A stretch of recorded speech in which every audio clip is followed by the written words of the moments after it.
So ఈరోజు second Saturday కాబట్టి college అయితే లేదు మాకైతే. ఇంకా ఆఫ్టర్నూన్ కాల్ చేసి ఇంకా బయటికి వెళ్దామంటే ఇంకా బయటికి అయితే వెళ్తున్నాం. మా భాష బయట కోట్ రోడ్ లో ఒక జ్యూస్ అయితే తాగేసి ఎనర్జీ కోసం మా అఫ్జల్ బైకి ఒక రీల్ తీయాలంటే ఇంకా అక్కడ ప్లేస్ కి అయితే వెళ్తున్నాం. రీల్ అయితే తీసేసి ఇంకా మా అఫ్జల్ బై కటింగ్ చేయించుకుంటే మా కటింగ్ షాప్ దగ్గరికి అయితే వచ్చేసి షాప్ అయితే ప్రసన్నపల్లి రూట్ లో రైట్ సైడ్ కి అయితే ఉంటది. ఆల్మోస్ట్ నా ఫ్రెండ్స్ అందరినీ ఇక్కడే పిలుచుకొస్తాయి, ఎందుకంటే ఎన్న బాగా చేస్తాడు కాబట్టి చంద్ర అన్న. సో మీరు కూడా ఒకసారి అయితే ట్రై చేయండి. ఇక్కడ ఈ రోజు Feb 14 కాబట్టి ఇంకా నైట్ మా అమ్మ మూవీకి వెళ్దామంటే ఇంకా మూవీకి అయితే వచ్చేసా. రీ రిలీజ్ మూవీకి కూడా చాలా మంది జనాలు అయితే వచ్చారు.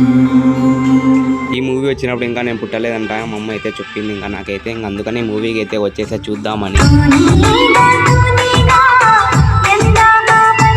ఇంకా ఈ మూవీలో అయితే సాంగ్స్ అయితే చాలా అంటే చాలా బాగుంటాయి. చిన్నప్పుడు ఈ పాట అయితే ఇంకా తోనిగా పాటను చాలా సార్లు వింటాను నేనైతే. ఇంకా చలో మళ్ళీ బాయ్ నెక్స్ట్ వీడియోలో కలుసుకుందాం.